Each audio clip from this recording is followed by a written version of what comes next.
And just like every other time, we are back. My name's Charbel Milan. Today we got, VonTheDon.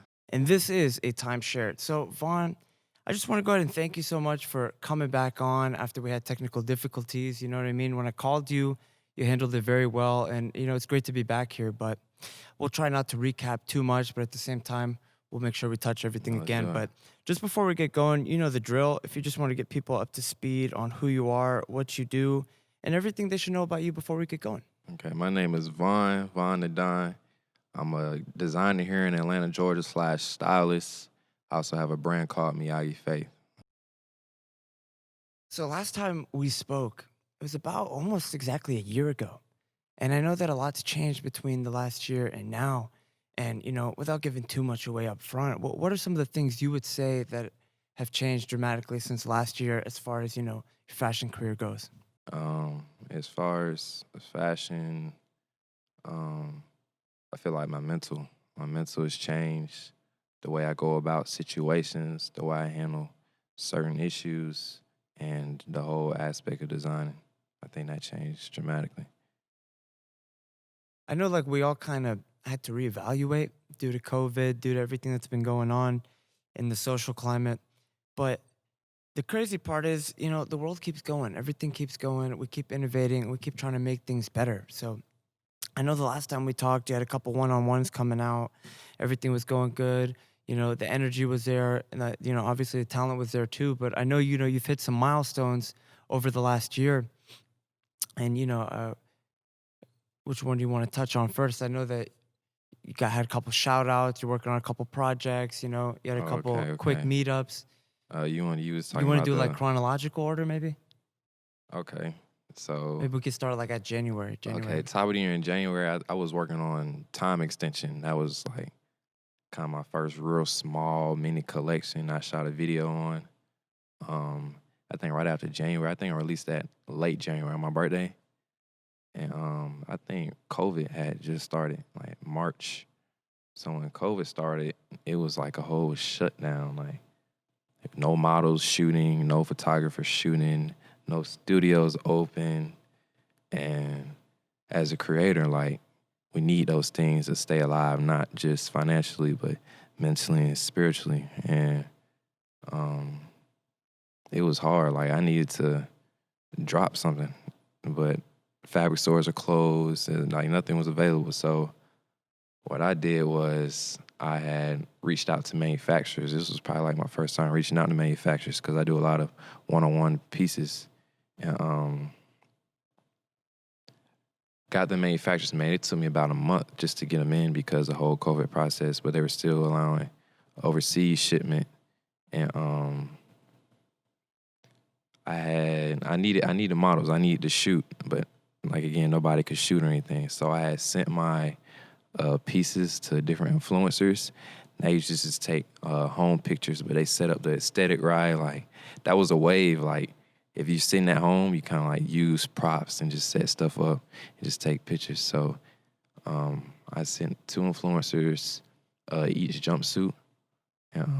They Like you had physically sent them or just like images? nah, they were physically sent, but they took a picture of them and sent them back over to me since I couldn't handle the whole photo shoot because everything was closed. Oh, like influencer marketing. Yeah. Oh, okay, okay, okay. So was that successful, you would say? Yeah, that I made like 2.5 in 1 week. It was crazy. And right towards the end of COVID, we're starting to get into production. We're starting to open back up. Artists started to shoot again. Whole world's closed. I think Atlanta was the only city open. And I had got a call from Nelson. Shout out Nelson.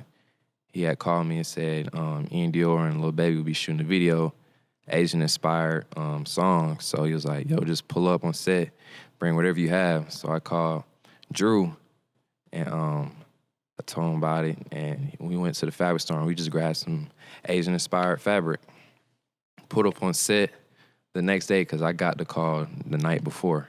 So It was this like is, short notice. yeah, extreme short notice, night before. And put up on set, and me and Drew went to the stylist trailer. we're just looking at different pieces, and we just showed him the fabric we had. He's like, you want us to make anything from this? And then, he's kind of looking like, how you gonna make something? Because nobody's ever put up on set and made a pair of pants or a pair of shirt right before a music video. So he gave me a pair of pants. He was like, just use these, just use the size. And so I just laid the pants down in the back and made a pair of pants in 20 minutes.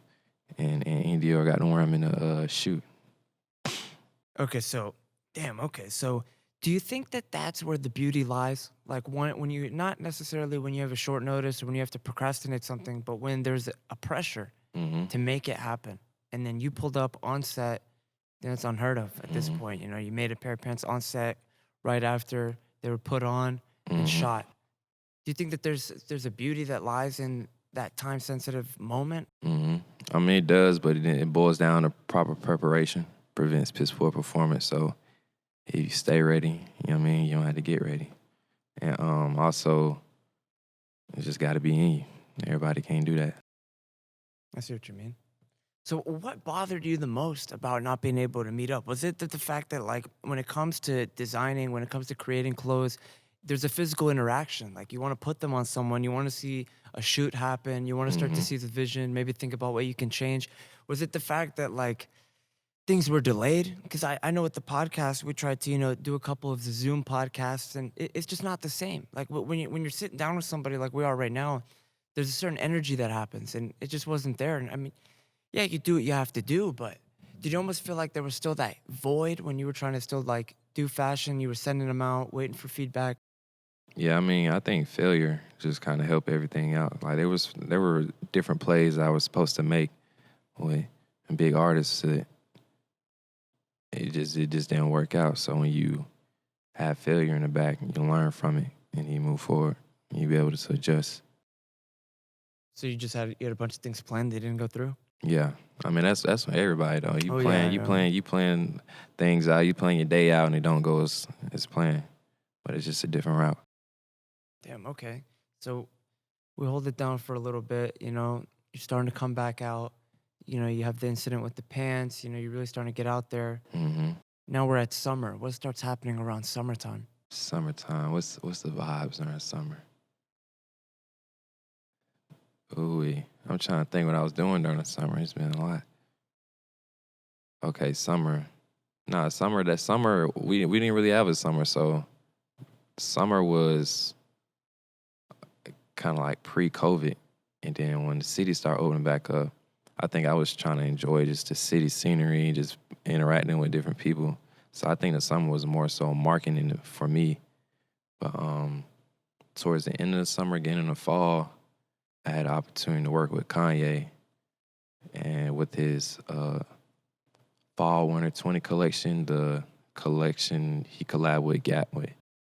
Tell us a little something about that. Was it organic, or was it something that, kind of came your way due to your track record? It was more so like who you know. Someone had an opportunity, needed some help, and gave me a call. It's just who you know. What were some of the things you guys worked on? Obviously not literally, but as far as, like, were you what given? what I was working on was styling and pattern making. I think most of my learning was through pattern making because I didn't know how to pattern make. I didn't have a background in pattern making, so I learned how to pattern making by working with Kanye. So what exactly is pattern making for someone like me who has no idea? So say you have this sketch of a shirt or a pair of pants. What pattern making is translating that sketch into kind of like a engineering terms, like a live 3D rendering. So it's the actual shape and measurement. So if you're Oh, like to fit in it. yeah, but Okay. it's out of paper. You're just sketching out with rulers and curves and all that. So then is that like a blueprint, and then Yeah. you just go make it? Yeah, it's exactly like a blueprint of the actual piece. So when you were just working with Kanye, you were working on his team and ultimately collaborating to help his project, did you almost get a sense of, like, you're on the right track? Like, a lot of people say, stay down till you come up, but when you're in that moment and you felt like not only is my creative passion leading me to an opportunity like this with, one of the biggest names in fashion that there is, but I'm also being valued for my artistic abilities. Hmm. Did you kind of start to look at yourself differently? Yeah, cause to even get in it, yeah, I still had to know people, but they also wanted to see work. And Instagram was a resume. I had to send over my Instagram to Kanye so you can kind of search at the page and see what I have going on. So I think my art, the way I create my art, also helped me get this opportunity as well. That's crazy. So you said you had to send your page to him, like you had to get it reviewed. Yes, through his team, and then his team sends it to him. That's crazy. It's crazy. I see someone else has mentioned that to me before. They said like Instagram is a business card now. It's a resume. I tell people all the time. Instagram's a resume. It's weird, and it's kind of hard for the older generation to accept it. But I know people making millions of dollars a year straight from Instagram. But Instagram is a resume. It's crazy. It's crazy. Instagram's a resume.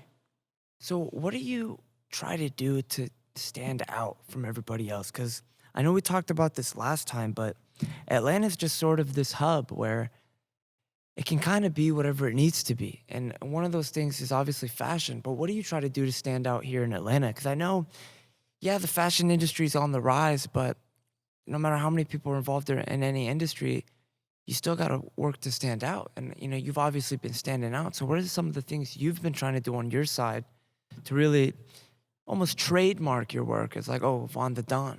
Hmm. I feel like I've always been kind of standoff and stand out through the crowd because my dad always used to press that, but it wasn't like I was trying so hard. He just said just be yourself, don't fit in. Like I don't have tattoos. I think tattoos cool, but everybody has tattoos. You know what I mean? So as far as standing out in Atlanta, it's being myself, using my own creativity. I kind of see what everybody is doing. Designers, these are the type of people that influence my work. Designers, photographers, and artists.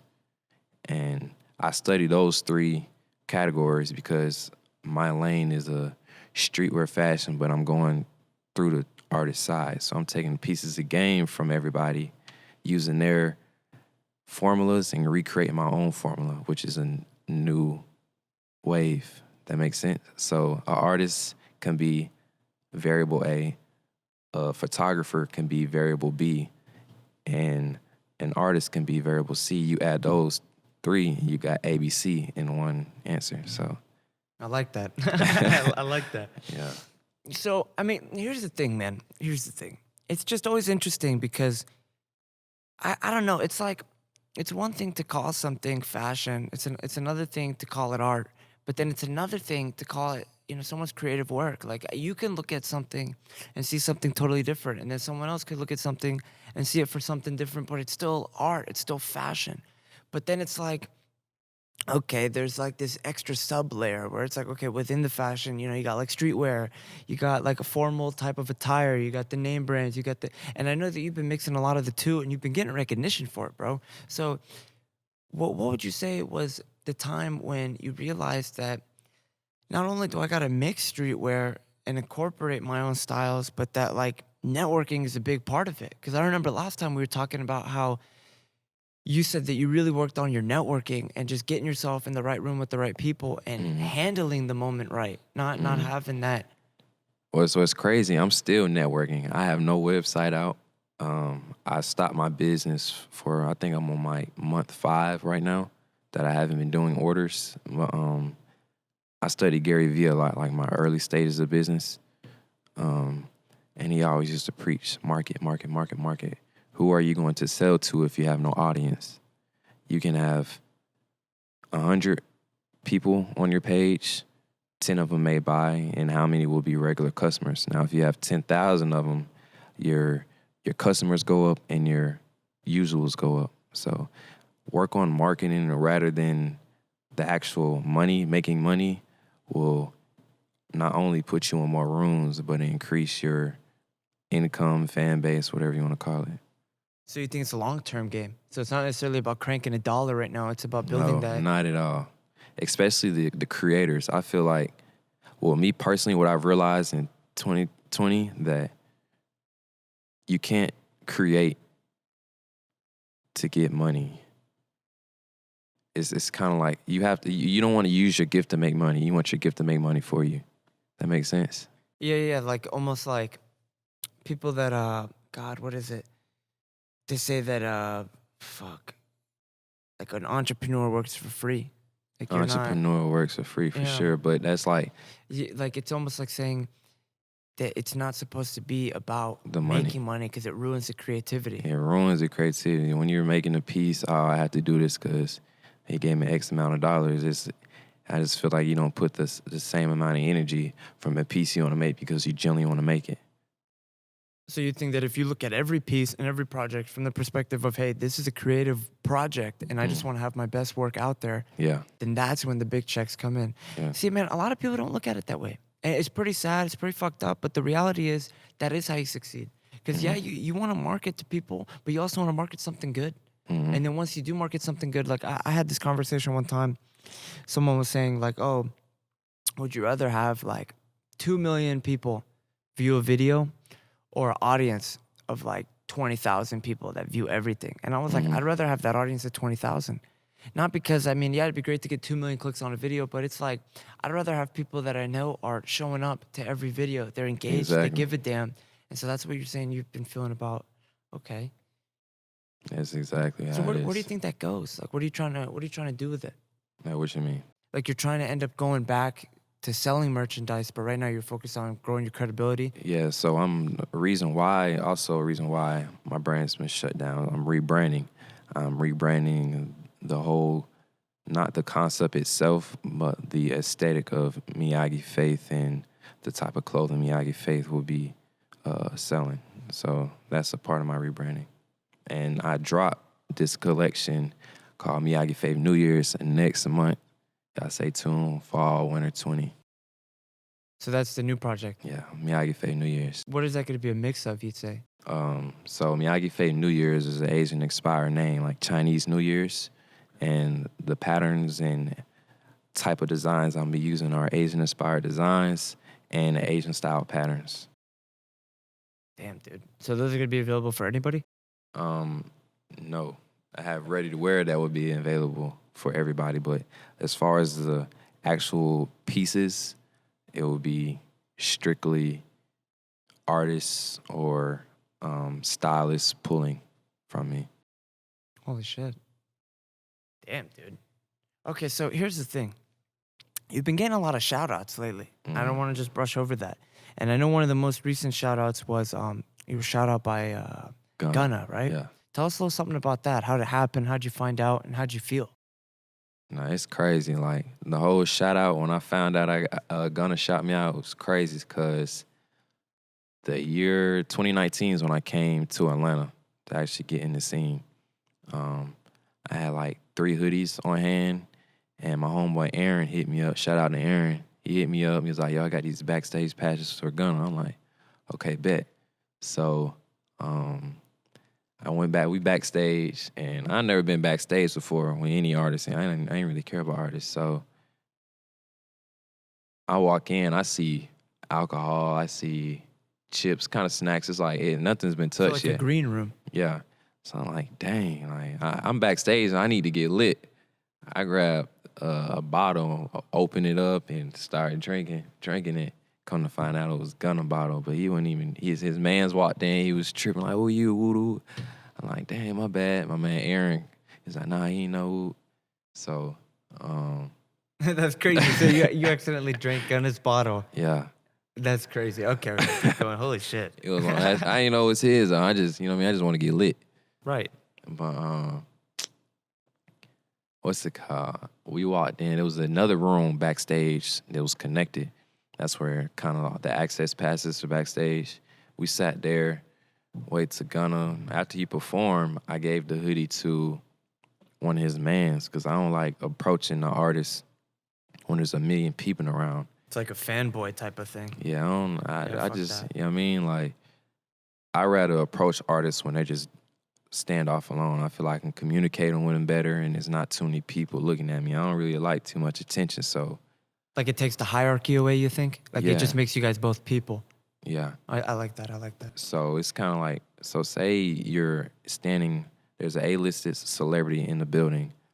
Everybody in the room, attention is on the celebrity. So if anybody walks up to the celebrity, everybody looks. And that's that pressure. Like, I don't like that pressure. So, And plus, man, this is one thing that I always think about. Can't ever redo a first impression. oh yeah, for Ever. sure. And people remember a lot more than you think. I didn't even meet Gunna. That's the thing. Didn't meet him. I gave the hoodie to his mans, and he's like, I mean, I can't promise you if he wears it or not. I'm like, nah, shit, that's a bet. And a year later, I'm thinking the whole time he never seen it. I think it was like 2 months before I heard he shouted me out. It came across my mind like, dang, I wonder if Gunna even seen my hoodie. Like 2 months later, he said, it's Prada's on my shoes, it's Miyagi on my chest. I'm like, that's hard. That's hard. That's hard. Wait a That minute, shit wait a minute. crazy, bro. So how'd you find out? Where were you? Because that must have... I was leaving my man's T Wilkes spot, and my homegirl Gia had called me. Was like, yo, I was in an Uber, and he was this dude was playing a song, and I heard Miyagi on my chest, and I had to search the lyrics, and she was like, was he talking about you? I was like, yeah, that's it. Holy shit. That's Because no one out crazy. here else is Miyagi, right? There's no one else doing Miyagi. Plus the whole Miyagi on my chest, it was a hoodie, so the Miyagi was on his chest. So. And it said Miyagi on the Yeah. hoodie? It was a black hoodie. It was a white Miyagi words and a red symbol. Holy shit. So the I Miyagi love it, stood man. out. See, those are the moments you live for, bro. Like, those are the moments where you're like, okay, I'm not where I want to be yet, but I'm on the right path. I'm tapping into the right frequencies. And ultimately, I'm like, I'm out here. Fuck. Like, because think about it, man. You know he was probably wearing it someday. Probably liked it. And he was like, man, what the fuck is this? He's like, when did I even get this shit? That's what artists do. Like I'm in a booth with some artists sometimes, and when he was doing a feature, so I feel like he was. I mean, my perception, I think he was wearing a hoodie while he in the booth, trying to think something quick to say. You know what I mean, he's like, I got Miyagi on my chest. You know what I mean, that's what I think he did. Whatever it is, whatever happened, that shit's hard. So you're getting shouted out by Gunna. You're working on pants for Ian Dior, Lil Baby shoot. That was here, right? Yeah, it That was shot here. Right here. You know the what's that song Thug did with the baby Fuck. that just released? I don't know. I'm trash when it comes to new music. I forgot, but it was shot here too. They just shot that like last month. It's #1 song right now. You think they pull up around back, right? Yeah, it was Gunna. Yeah, it was Gunna, Thug, and the baby, I think. That's crazy. This is a nice area. Nice studio. Entanglement was shot here too. What do you mean? The song Entanglement. Oh, okay. That's a What was few. the song that you made the pants for? So It's wait. You made called- it for Ian Dior, but he was in the video with Baby. Yeah, Baby didn't even show up. The pants I made was supposed to be for Lil Baby, but Lil Baby didn't even show up. So I got it to Ian Dior to wear them. That's crazy. He was like, "Fuck it." I mean, I'm like, damn, bro. Like, this was my second time I was supposed to lock in with him, but I don't know what he was doing, but people be busy. That man's the You know king what I of mean? Atlanta right now, bro. You know what I mean? But it's like, it's gonna come, and I know it's gonna come, and I ain't tripping. Yeah, no, Lil Baby's fucking it up, and fuck the Grammys. Can't believe they didn't. Hey, man, Him in the weekend, dude. What's wrong with people? I don't. Smoking on some shit. Lil Baby got a Grammy for me. Right, He that's hard. what I'm saying. Fuck. Lil I don't Baby know. hard. But yeah, I think it's crazy, man. I think it's crazy because it's the type of thing where, like, those are the keynotes. Those are the high notes, you could say. Like, I feel like I remember I was talking to, we were talking to Chris Shelby, right? And he was talking about when he was working at Tyler Shout Perry. out Chris Shelby, my mans. Are you fuck with Chris Shelby? Yeah, dude? that's my mans. Yeah, that man's awesome. What a humble guy. But he was talking about how he was working at Tyler Perry Studios, and That's my bad, cut you. I was working with him during the shoot. That's where I met him in Dior. oh, you were. Yeah. Oh, so that was here too. Yeah, he was styling the shoot too. Yeah, he's been styling for Jeezy recently. Oh yeah, that was But my. at the time, he was talking about how being at Tyler Perry Studios, it was like it helped him grow. You know what I mean? But he didn't stop there, and he Mm-hmm. kept going. So like all these kind of things have been happening for you. They're high notes, they're keynotes, but you're obviously not stopping here, and you're gonna keep going. And the crazy part is, bro, once this shit's over, we can start doing shows again, cause that's when outfits matter the most, bro. I can't wait to go on tour, man. Bro, I who do can't you wait. think you're gonna go on tour with Like first, or you like 2021? Like first? What's on the list, man? I don't know. We're here to get the juice. I don't know because in this field, you can get a call right now. You never know. So I mean, Are you on call to go? like, what you mean? Like if someone called you right now and said, "Yo, 6-week tour." Man, I'm gone. See you later. I'm gone. But I think it'll be the baby. I think it'll be the baby. What makes you think the baby? I just did a project with his producer about 2-3 weeks ago, and they're looking for like a pants plug, and I'm known for pants, so just being on the road cooking drip up front for shows. I think that may be the first person, but So you never know. That's crazy. So you would be there just to make fucking pants, bro. Like that would be your expertise. Mm-hmm. That's crazy. Pants and style, because I do style. So what exactly goes into styling, would you say? Pieces. So say I make a pair of pants. I'm reaching out to different brands or different designers. Say I need a piece to go with these pants. Oh, so it's almost like a web. So it's like, yo, I got this, you got that. It's like fucking cards in a deck. Yeah, that's style. Just Holy shit, just dude. you got all these cards. Just put the cards together and make it look good. That's it. And then you put your cards out there. People hit you up for your cards. Yeah. And What's beautiful about my aspect is number one, I'm African male. I'm not gay. I mean, I don't have anything wrong with gay people, but you know, it's just a trait. it's just you don't meet a lot of straight masculine designers. You know what I mean? Yeah. So I think that's a plus, and also being a designer that styles. There's not a lot of that. It's just designers or just stylists. Wait, so designers don't really even be styling? Designers can style, but they don't style. That makes sense. What? It's So not. wait, It's not wait. a lot of. It's not a lot of Why would you designers. say that is, though? Because if you're designing pieces, wouldn't you want to be putting them together and be responsible for the final product? Because think about it. If I got an idea in mind about how I'm going to make a pair of pants, Yeah. I'm obviously thinking about what shirt that's going to go with, what ice, you know what I mean, with shoes, what color, But or am I a fucking idiot? I mean that is styling, but it's a difference between styling for you and styling for other people. But And what making- would you say that difference is? Like to someone like me who's a fucking idiot right now and has Yeah. no idea, like, you know what I mean? Like what? Because I'm really trying to think, right? Like, is it about being ahead of the trends, or is it about setting trends and taking risks? Because once again, going back to when I talked to Chris Shelby, he talked about how when he styled Offset and Quavo for the Bad and Bougie video, he brought Just Balmain. the context I said is difference between styling you and someone else. Just look at that concept you just said. You said Migos and Jeezy. If you look at those two styles, it's completely different. It's the styling is about knowing the person. It takes a lot. You just know the person, get their aesthetic, what they're comfortable in, and then you work around it. So everybody will have their own style. If everybody had the same style, what's the stylist for? But do you think there's like a trust element? Because it's like at the end of the day, yeah, I know what I'm into, but I'm trusting, and I mean it's business. I'm paying for you to like put me in the freshest fit. Yeah, for sure. So I mean, you have to have a element of styling and see what look good, but a lot of it is mental. Like, say you're going out with your friends, and like girls, say for instance, girls are going out. One girl's gonna ask all her friends, does this look good? This look good? And if they all say no, she's gonna change. But if they say yes, she's wearing it. So it's just more like a mental thing. Like, dang, shit. that's fire, bro. Where you get that? And he's like, oh, and then he looking at himself like, okay, this hard. It's more mental. It's just crazy, It's man. just your walk. That's it. If you walk like you got it on, then you got it on. 9 times out of 10. And that's one thing. Fuck. I'm gonna go turn that mic off. I'm gonna turn this Shit, speaker don't off. matter.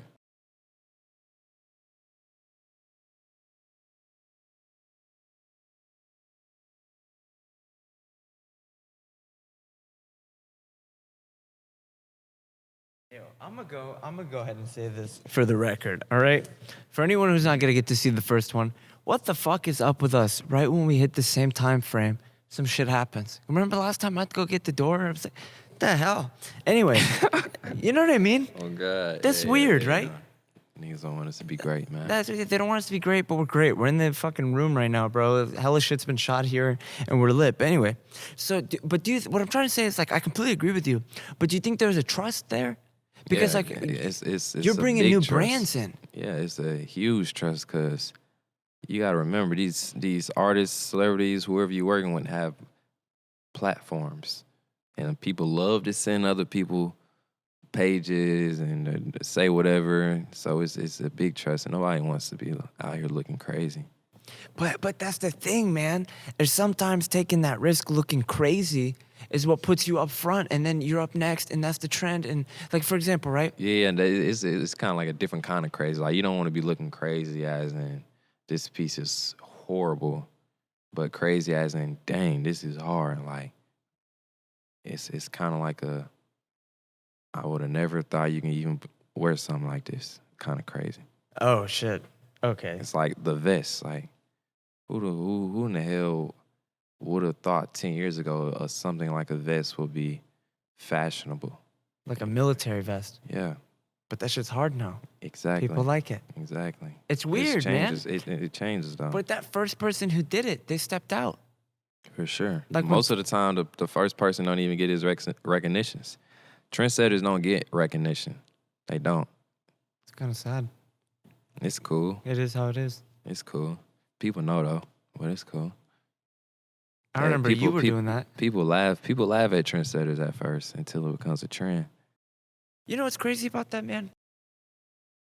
I need to stop saying this crazy. What the fuck? But anyway, shit's crazy. What's crazy about that is that I was literally trying to, like, convince somebody of that. Maybe like a month ago. I was trying to tell them that, like, what's the difference between something being good and then something being good because it took off? Because, like, there's a lot of things out there that are good, bro. They're unique. They're good. They're fucking, I don't even know. They have potential. But people will be like, fuck that. Fuck Charbel. Fuck what Von's working on. Whatever. But then it's like, yo, everyone's talking about Von's shit. Yo, Von's getting shout out. Von. Yo, Von, I love your stuff, man. I love it. You know what I mean? It's like this fucking fake energy that comes just because people want to hop on the bandwagon. But that's the thing. It's kind of what you said. It's like you take the risk to be out there. And Yeah. people are usually like, what the fuck? As far as that, like it's add-ons to that. It's crazy. Of course, you got new people that never discovered you who actually genuinely like your work, but you also got the people that do bandwagon, but been there from the jump. So I know folks that you know what I mean, bandwagon me, but it's kind of like to get to that point, the perception is everything. But when it comes to fashion, though, like you set a trend, and then like people are like, "What the hell?" But then it catches on. Then it's like, "Oh shit, Von's onto something." I don't think. I mean, I've set trends, but I think it was more so like just who I'm working with. You know what I mean? Because I'm in the industry scene. It's not. There's designers that don't get in the lane that I get in. They're just strictly designers. But I'm in the fast lane with all these artists and influencers. So I'm presenting myself as an influencer and a designer. Let me ask you a question, right? For somebody who's a fashion designer, you know, stylist, whatever it is, what would you say are some tips for coming on the scene and, you know what I mean, starting to grow, man? Because you've came on the scene now for a year and you're kicking ass. What would you say? Because I know we talked about this last time as far as approach goes, but what advice would you give someone as far as approach? Goes back to research. Like I said, I was did some research on Gary Vee. Huge fan of Gary Vee. He said, whatever field you, whatever you're doing, but the tip he gave me as far as reaching out to influencers, I remember I was sitting in my room 2019 and just DMing 100 celebrities a day or influencers a day. 2 of them get back. But you got 2 chances to get it right. You know what I mean? So just doing that small stuff means a lot. What do you mean by that? Like, are you saying someone should, like, if you got the idea, fuck it, shoot your shot, send the DM? No, I mean, the worst a person can say is no. or not respond. But every shot missed is a shot not taken. I feel that. Damn. If you don't try, you lost already. You know what I mean? You got to try. But what about the in-person approach? Like, do you think people fuck it up for themselves? Like, they try to jump the gun? In person, it just depends who you are. I personally like the in person a little more than the social media because social media doesn't get my personality, and I feel like my personality sells to a lot of people. And I feel like I can really articulate myself to individuals or energy too. Energy is a huge thing. If I like a person energy, I'm gonna automatically see what that person has going on. You know what I mean? No, So I feel that. I think in person is way better than social media. It's just you can't see Lil Baby every day. You can't see Beyonce every day. You can't see Gary Vee every day. Some people don't even get to see him in their lifetime. So social media helps out to kind of help different stepping stools to get to where you want to go, the people you want to meet. What's your mindset behind patience? Sorry to switch up the vibe, but No, you good. I know we talked about this last time. For anybody who's just tuning in, we shot like an hour 15 last time, and then we had a technical difficulty, so we're trying to make sure we still touch the points. But I remember you talked about you really learned over the last year that you got to be patient. Mm-hmm. What's your mindset behind it? Patience takes a lot, like to actually grasp the concept and enjoy that process. It takes a lot, but my mindset behind it is wait. Things that come fast leave quickly, and you probably don't appreciate it more. Like fast money don't stay, and you don't appreciate it more. But if you have some money that you worked hard for, really worked hard for, and you stayed down for, you're gonna appreciate it more, and you 9 out of 10 gonna multiply that money to more money. So that's my overlook of patience. And patience is beautiful, but with patience comes with stress and bad emotions, but that's just a part of the process. See, I love that you just said that, man. Holy shit, because I was literally about to tie into that. What happens when you're patient? And this happens to a lot of people. You know, I've experienced this. I feel like everybody experiences this at some point in time, whether they want to admit it or not. But when you're like, it's happening to everybody else but me. You feel like everyone's taking off but you. Everyone's getting on but you. Everyone's going to pass the test, getting promoted, whatever the fuck your situation is in your life, whoever's listening. Yeah. You feel like it's happening to everybody else but you. What would you say for somebody who's going through that right now? Because I know you've been in that moment where you were like, fuck, dude. I gave that guy the hoodie. He probably just didn't give a shit. Maybe he wore it and tossed it away. Or someone's girlfriend has it. Who knows? But that ended up with Gunna, and he shouted you out. And it was just patience. What I tell to somebody and what helped me, stop looking at social media. Social media is a commercial. You know what I mean? There's a lot of people that say they have this, that say they have that. Don't have it. It's owned. It's not. It's rented out. Not theirs. I think social media plays a big role on people because social media expects a 22-year-old male to be here because another 22-year-old male is up here. You know what I mean? It's your life. You know what I mean? There's no timeline on your life. You do what you need to get done based on your timeline, not somebody else's timeline. So, just to get past that, I think going at your own pace, just focusing on you or who you're in competition with. The only person you need to be in competition with is the yesterday you. And you got a mindset like that, you 1% better every day. You 1% better every day, you're going to succeed. So it's just like compete with yourself. That's it. That's all you can do.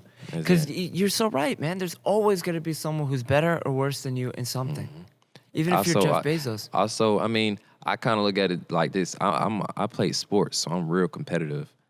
I'm not necessarily competing with somebody, but I like to look up to someone lit in my city. I'm like, okay. It's subconscious, though. Yeah. It's mental. It's like, okay, you got this motion? Okay, let me see what I can do. Let me see what I can do. Match that motion. You know what I mean? See, a lot of people, man, they're trying to compete, but they're Too not. too much competing. Yeah, like It's cool. Competing is lovely, bro. If we have friendly competition, the only thing you can do is grow from it. But if you want to compete just to say I have this and that, Exactly. you're not growing. You're really going down, and you're It's not going to be toxic. happy. It's You're not going to be toxic. happy at all. Yeah, it's fucking toxic too, man, because it's like, I don't know, it's kind of the type of thing where once you succeed at it, you could say, quote unquote, you realize it's empty. You're like, oh, wait, what? I don't actually, like, I'm not fulfilled. Like, I was just trying to be better than XYZ, and, like, they're happy for me. Like, what the fuck? Yeah. A lot of people don't look at it like that, man. I try to look at it like that, where it's like, okay, how can I add value? And not only add value, but, be unique. Because, I mean, yeah, there's fucking a million podcasts out there, but there's not a million me. You know what I mean? That doesn't mean one of you. Yeah, and that's how I try to look at it. And I love that you said that, because that's especially relevant in fashion, bro. Because everything that you do, you're leaving a touch on. It's fucking weird, man. But I mean, what do you think a lot of people are doing wrong I mean, it could be a million things you're doing wrong. I in think the fashion industry? fashion industry. Like here in Atlanta, like what have you been seeing where you're just like, I get what they're trying to do, but I wouldn't have done it that way. Everybody has a different, like, a lane, but I know the overall goal, common overall goal for some people is they want to be the biggest in whatever they do. But I think what people mess up here, the designers mess up here that want to take their brand overseas or whatever, is that they're too focused on the trends in Atlanta and not focused on the trends in Europe, the trends in Asia, the trends in New York, the trends in Cali. How do you expand? How do you plan to expand your net worth without your network? You know what I mean? So just learning the world and different people will help your designs grow, and not focused on Atlanta trends, focus on global trends. So you think it's like you want to obviously try to come up in the hub, but not get carried away in the hub.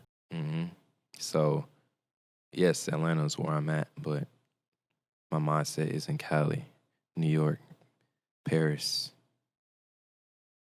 Fucking everywhere. Holy shit, man. Well, here's the thing, man. Before we get out of here, I just want you to take a moment and just, if you have a message or anything that you want to put on the table today, this is your time. Man, I'm gonna retouch on some points. Go for it, man. The floor is yours. Take your time. Creators, do not create pieces for money.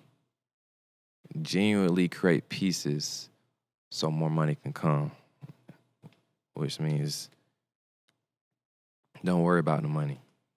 The money's gonna come with the quality of work you put in, and what comes with quality is more money. Another point I want to touch across is perception is everything. I know some designers out here that kind of like put their clothes on the floor and stuff. I think taking that and making it into dressing it up, resume style, you should say, is get a professional white backdrop. Perception is everything. If you have a professional white backdrop, it's quality. Now you take your price margin can change from a $20 shirt to a $30 shirt easily just because of that one little tweak. Even if the shirt quality is high, we wouldn't be able to know because the quality that you presented it to us was so low. So quality matters. Perception is everything. Attitude is everything as well. I think that's it, man. Can't give them too much game. Can't give them too much up front. I had to learn this game. They gotta learn it for themselves too, though. Yeah, it's better learned. Yeah, them the three good ones though that people gotta take off with. I like the perception one because I used to have a problem with that too. And then the second I fixed my perception on myself, everything changes. Everything, bro. This little setup right here, it's not even little. This setup right here, perception. This is quality. Quality people can come in. Dang, this is hard. Let me start watching his videos. Dead ass. Yeah. And I don't know. It's weird because you would think people know that, but I'm just from using myself as an example, bro. You get too caught into it. I learned that. Remember, I told you I learned from artists, photographers, and videographers. Yeah. I learned that from a photographer, Cam Kurt. Cam Kurt brought it down to my man, T. Wilk. He's a photographer, and T. Wilk told me perception is everything, but they deal with the camera a lot. Oh, shit. I Perception see is what everything. you mean. You know what I mean? 'Cause you can really make a nice shoot, and you never know where the hell it was. You can be by a garbage can, and you can look somewhere completely else. You know what I mean? Perception is everything. Bro, that's crazy. I got to tell you something when we're done about that, which is actually pretty funny. But, okay. Here's the thing, man. This is your second time coming on, but I mean, dude, you're episode 2, bro. You're fucking family. Like, what? Yeah, always welcome on. sure. We're always Appreciate going that, to my keep boy. tuning in. Always going to keep giving the update as we both grow. Not as we hope or maybe. That shit doesn't fucking exist, all right? As we both continue to grow and take over Atlanta, you know, we do it for everybody who's been watching. Thank everybody who's been tuning in. I really appreciate you, you know, holding it down even though we had the technical difficulty. For sure. But hey, man, just like every other time, my name's Charbel Milan. Today we got VonTheDon. Follow me. Hold on. Follow me on Instagram at VonTheDon, VonTheedon, VonTheDon. And my business page at MIYAGI Faith, MIYAGI Faith, FAITH. Caught Me Slipping. He caught me slipping. That's why you got to be in person. You need that quick cutoff. Like, yo, shut the fuck up real quick. For sure. But hey, man, just like every other time, my name's Charbel Milan. Today we got the one and only VonTheDon. VonTheDon. And this has been a time shared. Appreciate it, my guy. Appreciate it, my boy.